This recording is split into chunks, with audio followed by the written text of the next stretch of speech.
Pemirsa, mengapa para artis ini ramai di bursa Pilkada serentak 2024 dan bagaimana strategi mereka akan memenangi Pilkada? Kita akan langsung menyapa Muhammad Farhan, Cawalkot atau calon wali kota Bandung, dan juga Vicky Shu, calon Bupati Cilacap yang sudah tergabung bersama kami kali ini.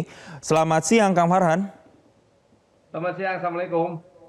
Waalaikumsalam, terima kasih telah bergabung. Nanti kami coba menghubungi komunikasi kami kembali bersama dengan Vicky Shu yang saat ini sedang dalam proses. Mungkin ke Kang Farhan terlebih dahulu. Kang Farhan akhirnya tertarik untuk terjun sebagai calon wali kota Bandung begitu. Apakah ini semata dorongan partai atau seperti apa sebenarnya Kang Farhan? Sebetulnya saya sejak Pilkada 2018 memang menjadi salah satu motivasi saya untuk masuk politik. Tahun 2016 saya berhenti bekerja dari semua tempat dan fokus pada politik. Tujuannya waktu itu untuk ikut ke Pilkada Kota Bandung tahun 2018. Tapi gagal.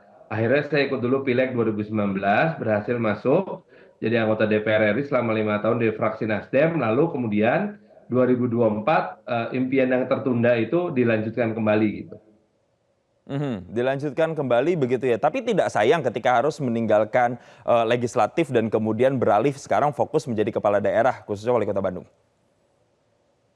Ya, bagaimanapun juga peraturan menunjukkan bahwa kita harus fokus kepada salah satu, nggak boleh dua-duanya gitu. Lagi pula kan saya memang tidak melanjutkan menjadi anggota DPR RI dari Dapil Jabar 1.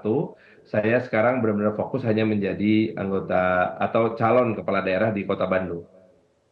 Jadi fokus untuk menjadi kepala daerah begitu sekarang Kang Farhan. Tapi begini, Kang Farhan Betul punya sekali. nama besar sebagai seorang artis, punya nama besar juga sebagai pernah ada di anggota DPR. Apakah kemudian ini juga membantu mendongkrak terkait dengan popularitas itu sudah pasti, tapi juga elektabilitas Mas Kang Farhan juga di Bandung? Ya, memang salah satu hal yang orang sering mengatakan keuntungan seorang artis masuk ke politik adalah keterkenalan ya, bahwa popularitasnya paling tidak start dari nol. Rata-rata artis yang sudah masuk ke dalam kancah politik itu popularitasnya 50% ke atas lah gitu. Nah, itu Mhm. sebabnya apabila memang kita ingin melihat sepopuler apa seorang artis, lakukan survei. Apabila memang popularitas di atas 50%, maka harus punya potensi untuk bisa maju. Tetapi yang seperti saya alami pada tahun 2017 ketika saya mulai masuk ke kancah perpolitikan, saya pun di tahun 2017 melakukan survei. Nah, ketika survei saya menunjukkan angka popularitas di atas 50%, baru saya berani masuk ke dunia politik, walaupun waktu itu elektabilitas saya masih 0,7%. Tetapi Mhm. dengan modal sudah 50% popularitas, maka kita bekerja selama kurang lebih 18 bulan untuk meningkatkan elektabilitas. Sehingga Mhm. alhamdulillah waktu itu dalam waktu 18 bulan di tahun 2017 elektabilitas saya sudah mencapai angka dari 0,7% menjadi 7%. Nah, di Mhm. tahun 2024 ini tentu sudah jauh berbeda karena saya sudah menjadi anggota DPR RI, saya sudah bekerja merawat dan menumbuhkan basis massa melalui program-program sebagai anggota DPR RI di Dapil. Nah, ketika akhirnya saya maju ke Pilkada 2024 di Kota Bandung, saya alhamdulillah sudah punya lumayan lah ya, elektabilitas sudah cukup di atas 20% dan juga keterkenalan atau popularitas sudah di atas 70%. Tapi Baik, itu sudah proses panjang, merasa. Mas, kurang lebih dari 2016 sampai 2024, so 8 tahun ya, lumayan. Baik, nampaknya sudah cukup percaya diri ya karena punya modal popularitas tadi dan juga elektabilitas yang juga sudah sekian persen tadi disebutkan. Tapi gini, Kang Farhan, apa sih sebenarnya visi misi atau program strategis yang spesifik diusung oleh Kang Farhan ketika mencoba maju sebagai wali kota Bandung? Kami punya program yang namanya Utama. Utama itu singkatan ya dari unggul, bahwa Kota Bandung harus menjadi kota yang sumber daya manusianya unggul sehingga kotanya juga unggul. Kemudian T-nya itu terbuka, bahwa Kota Bandung adalah kota yang inklusif, yang akan menciptakan keadilan. Inklusif artinya memberikan kesempatan yang sama kepada semua orang yang ada di Kota Bandung. A-nya adalah amanah, bahwa memang kita tujuannya mengembalikan kepercayaan masyarakat terhadap para pemimpin Kota Bandung yang dalam beberapa tahun atau 2 tahun terakhir ini dilanda tsunami korupsi ya yang harus kita bereskan gitu. Kemudian M-nya adalah maju, bahwa Kota Bandung harus menjadi kota yang maju, salah satu kota terdepan yang ada di Indonesia ini, bahkan harus di level Asia. Dan A-nya agamis, karena bagaimanapun juga kita adalah masyarakat nasionalis yang religius. Mhm. Baik, tapi selain tadi ada permasalahan korupsi di tingkat level pimpinan Kota Bandung begitu ya, apalagi sih Kang masalah-masalah spesifik yang benar-benar bisa menjadi PR dan kemudian bisa menjadi celah untuk dilaksanakan strategi-strategi pemenangan dari Kang Farhan sebagai calon wali Kota Bandung? 3 masalah utama yang jadi program 100 hari pertama kita adalah, satu, masalah pengelolaan sampah yang lebih baik, baik menggunakan teknologi maupun menggunakan sistem atau manajemen pengangkutan sampah dari hulu sampai ke hilir gitu. Kita akan menggunakan prinsip sampah hari ini harus habis hari ini. Jadi sampah yang di-recycle akan diambil oleh para mereka yang mampu melakukan recycle. Sampah yang harus dimusnahkan, kita akan musnahkan dengan menggunakan salah satu teknologi, namanya teknologi plasma peluruhan sampah. Nah, kemudian yang kedua juga adalah masalah penyediaan transportasi umum yang sangat layak. Saat ini Kota Bandung masih memiliki kekurangan atau kualitas dari kendaraan umum yang layak dipakai. Nah, tetapi bekerja sama dengan pemerintah pusat dan pemerintah provinsi, ada beberapa program strategi nasional yang bisa kita manfaatkan, mulai dari pembangunan jalan tol dalam kota di Kota Bandung sampai pembangunan double track kereta api yang insya Allah akan mengubah dari kereta api rel diesel di Bandung Barat sampai Bandung Timur menjadi kereta rel listrik atau KRL. Nah, kemudian juga kita sangat berharap bahwa PSN berikutnya yang ada di Kota Bandung, atau Bandung Raya lebih tepatnya, adalah pembangunan LRT yang ada di wilayah Kabupaten Bandung, Kota Bandung, dan juga sampai Kabupaten Sumedang, mudah-mudahan sampai ke Jatinangor untuk para mahasiswa. Dan yang ketiga adalah program pemerataan kesempatan pendidikan dan pelayanan kesehatan. Ini sangat menantang karena bagaimanapun juga di Kota Bandung masih banyak sekali siswa-siswa SMP yang kemudian tidak bisa melanjutkan ke SMA, dan juga akses terhadap layanan kesehatan dasar yang masih sangat kurang. Baik.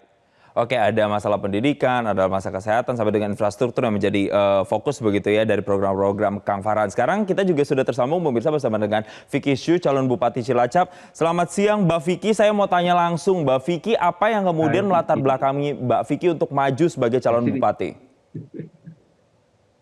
Ya, ini berawal dari sebuah mimpi anak kecil yang lahir dan besar di Cilacap. Memang sejak kecil saya sudah memiliki nazar untuk membawa kebaikan untuk daerah saya. Makanya setelah lulus kuliah, saya langsung memutuskan mengambil kuliah di politik. Memang akhirnya ketika saya dikenal lebih menjadi artis itu sebenarnya justru melenceng dulu dari cita-cita sejak kecil. Itu awal mulanya.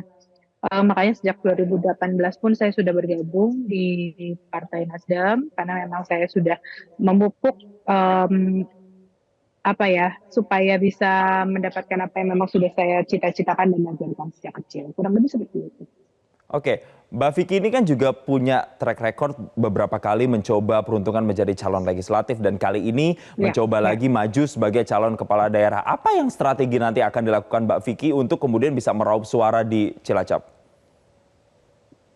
Kali ini kan saya majunya sebagai wakil bupati ya, jadi ya sesuai dengan mungkin nanti tugas saya sebagai wakil bupati, pastinya bersama-sama dengan calon bupati, bersama-sama merangkul masyarakat, terutama kalau saya sebagai perempuan pastinya saya fokus terhadap perempuan, dan juga sebagai anak muda saya juga akan fokus terhadap anak muda, milenial maupun Gen Z. Bagaimana tuh spesifiknya sebagai calon wakil bupati untuk bisa mengelaborasi hal-hal tadi itu Mbak Vicky, spesifiknya? Spesifik ya, pastinya nanti akan menjalankan proses kampanye, bertemu langsung, belusukan dengan masyarakat. Kalau saya pribadi, saya akan langsung terjun misalnya ke anak-anak muda. Saya akan membuat pelatihan-pelatihan yang terkait dengan bagaimana mereka, terutama anak-anak muda yang baru mau lulus sekolah atau misalnya mahasiswa, dalam mendapatkan pekerjaan. Kebetulan saya itu kan juga berkecimpung di industri kreatif ya, jadi nanti saya juga akan memberikan masukan-masukan yang lebih signifikan bagaimana anak-anak muda kreatif yang ada di Cilacap ini, yang ada di seluruh Cilacap ini untuk mendapatkan gambaran kira-kira bagaimana sih produk ini bisa bersaing ke kancah tidak hanya nasional tapi internasional. Karena saya sudah berkecimpung di hal tersebut kurang lebih 10 tahun, sering memberangkatkan brand-brand lokal ke ajang internasional, salah satunya setiap tahun ke New York Fashion Week, itu salah satunya. Sehingga semoga itu bisa menjadi sebuah Hmm. cahaya baru bagi anak-anak muda, terutama penggiat industri kreatif yang ada khususnya di Kabupaten Cilacap untuk memiliki semangat yang baru, memiliki potensi yang baru, sehingga mereka pun akan terus mendapatkan penghasilan yang mandiri, mereka akan bisa menjadi seseorang yang lebih baik lagi.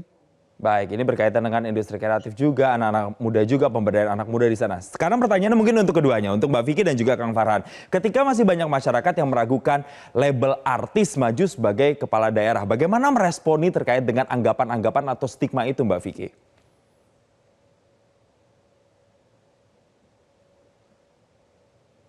Mbak Vicky? Mbak Vicky, masih tersambung bersama kami? Ya, Ya, halo, Mbak Vicky, ya, ketika banyak masyarakat yang kemudian masih. masih meragukan dengan label artis yang kemudian maju ke pilkada sebagai kepala daerah, bagaimana kemudian merespon itu? Saya paling senang kalau ada yang meragukan justru. Karena dari situ saya akan lebih semangat. Kebetulan memang mungkin mereka hanya belum kenal, karena selama ini kan hanya dikenal dari sisi keartisannya. Tidak semua mungkin mengikuti sosial media saya dan mengetahui kegiatan saya selama ini. Tapi memang kalau dirunut sejak dahulu, bahkan dalam dunia keartisan pun saya selalu membawa nama daerah saya karena itu dulu yang bisa saya lakukan. Lalu dulu juga awal mula karir saya kan saya mewakili Kabupaten Cilacap di ajang Miss Indonesia. Lalu juga banyak sih. Jadi biasanya saya akan lebih menggerakkan tim saya juga bersama-sama dengan saya belusukan supaya lebih mengenal. Karena pada intinya mereka hanya belum mengenal, jadi mereka belum tahu. Karena walaupun saya jadi artis, belum tentu juga kan mereka semua follow saya gitu. Jadi ya tidak ada masalah, nanti mungkin dengan sosialisasi yang lebih baik. Kemarin juga ketika tadi sudah disebutkan, saya sempat maju dalam pemilihan legislatif, di mana juga sudah mendapatkan suara yang alhamdulillah cukup baik, itu sudah menjadi modal di awal. Lalu mungkin saya akan lebih mendekatkan diri lagi terhadap yang belum terjangkau kemarin. Sosial media juga dijalankan, karena sebenarnya di sosial media pun saya sudah memiliki persona persona yang memang cukup viral dan FYP yang kaitannya juga pengembangan UMKM. Hmm, baik. Lalu bagaimana dengan Kang Farhan? Apakah image atau embel-embel artis itu apakah menjadi peluang tersendiri atau justru menjadi tantangan ketika Kang Farhan maju lagi sebagai wali kota Bandung? Ya, label itu sih memang selalu akan ada ya, bagaimanapun juga ya di seluruh dunia saya lihat juga nada-nada sentimen yang negatif terhadap artis yang atau politisi yang berlatar belakang artis itu kemudian maju ke politik itu memang tidak kemudian bisa dengan mudah bisa disangkal lah ya. Waktu jadi artis saya memang udah punya misi-misi sosial dalam pekerjaan saya sebagai artis dan jadi pemerhati masalah sosial politik juga. Jadi emang udah senang aja gitu. Jadi saat saya berkiprah di politik saya udah nggak terlalu gampang berkiprahnya. Itu satu hal. Yang kedua, bahwa kemudian kita menjadi underdog untuk kita yang kompetitif sih di underdog itu justru seperti kata Vicky tadi, jadi motivasi untuk kita bisa tampil dengan lebih baik, eh, bekerja lebih keras, meluangkan waktu lebih banyak gitu untuk pekerjaan-pekerjaan kemasyarakatan. Dan satu hal lagi yang pasti, ketika kita menjadi underdog dan dianggap remeh, pada saat itulah orang tidak akan memperhatikan bagaimana pergerakan kita di balik layar. Nah, saya kira hal ini justru memberikan keuntungan dan jangan sampai membuat kecil hati juga. Baik, mungkin terakhir ke Mbak Vicky, singkat saja Mbak Vicky, ketika Mbak Vicky mungkin punya popularitas, punya followers, dikenal oleh masyarakat sebagai artis, tapi apa kemudian yang ingin coba ditawarkan oleh Mbak Vicky ketika turun ke masyarakat dengan persona baru sebagai wakil dari masyarakat, sebagai kemudian orang-orang yang bisa nantinya bisa menjadi pemimpin di masyarakat, apa kira-kira yang ingin ditampilkan atau dicitrakan ke masyarakat, terutama di Cilacap? Kalau saya pribadi, baik ketika menjadi artis, menjadi content creator yang berkecimpung kemasyarakatan, memang saya selalu berusaha menjadi diri saya sendiri yang engage, yang selalu apa ya, memiliki banyak teman, semua saudara. Jadi baik di sosmed ataupun nanti ketika saya turun ke lapangan tidak ada yang berubah karena memang selama ini setiap komen pun selalu saya balas. Saya selalu membalas DM yang ada. Jadi ya menjadi diri sendiri itu penting karena memang selama ini ya mungkin berkorelasi juga antara saya yang di dunia keartisan, saya sebagai content creator ataupun di dunia politik saya tidak pernah memiliki hal yang berbeda atau tidak pernah bertemu orang tidak merespon dengan baik. Jadi saya memiliki pikiran positif bahwa ketika saya turun, saya menjadi diri saya sendiri saja. Baik, terima kasih Mbak Vicky Shu, calon Wakil Bupati Cilacap, dan juga Kang Muhammad Farhan, calon Wali Kota Bandung telah bergabung bersama kami. Semoga tidak hanya mengandalkan popularitas, tapi juga Terima kualitas kasih. sebagai calon pemimpin daerah yang dikedepankan dan nanti bisa dilihat oleh masyarakat. Terima kasih Mbak Vicky dan juga Kang Farhan telah bergabung bersama kami di Metro Siang.